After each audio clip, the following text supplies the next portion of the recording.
दोस्तों सभी को सब कुछ पालने का शौक़ है, लेकिन हमको परिंदा पालने का शौक़ है। देखिए हम लोग खाना खिलाते हैं, पिलाते हैं और इस पंछी का सेवा करते हैं। जैसे देख सकते हैं आप लोग वीडियो में कैसे कंधा पर बैठा हुआ है, और ऐसे ही हम लोग परिंदा को कैसे पालते हैं देख सकते हैं। भला भांति आप लोग ये उड़ नहीं सकता है क्योंकि इसको सिखाया गया है, और ये जहाँ भी जाएगा घूम करके हमारे घर पे ही आएगा और सभी लोग से प्रेम करता है, प्यार करता है। कहीं भी घूमने जाएगा और आकर के कंधे पे ही बैठेगा, क्योंकि इसको खिलाया पिलाया जाता है अपने ही ढंग से। और बड़ी सुंदर हम लोग का एक खोप भी है, उसी में से ऐसा बहुत सारा बच्चा है जिसको हम लोग सिखाते हैं। बच्चा नहीं है, उड़ जाएगा, अभी बोलेंगे तो उड़ेगा, लेकिन अभी वीडियो बनाने के लिए इसको कहें शांत रहो तो शांत है।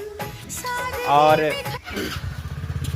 आप लोग भी पंछी से प्यार कीजिए और ऐसे ही आप लोग दाना पानी खिलाइए, ताकि ये बेजुबान है, ये क्या जानता है कि हमें कौन सिखाएगा, कौन क्या कराएगा, कौन क्या करेगा, इसको अभी कुछ पता नहीं है। तो इसलिए सभी को सब चीज़ पालने का शौक़ होता है, लेकिन हम लोगों का परिंदा पालने का शौक़ है। देख लीजिए खोप भी है उधर कारी, मगर वहाँ का सीन नहीं दिखा सकते हैं। चलिए यही सब दिखाते हुए, सेवा करते हुए मिलते हैं नेक्स्ट वीडियो में। जब तक के लिए लव यू।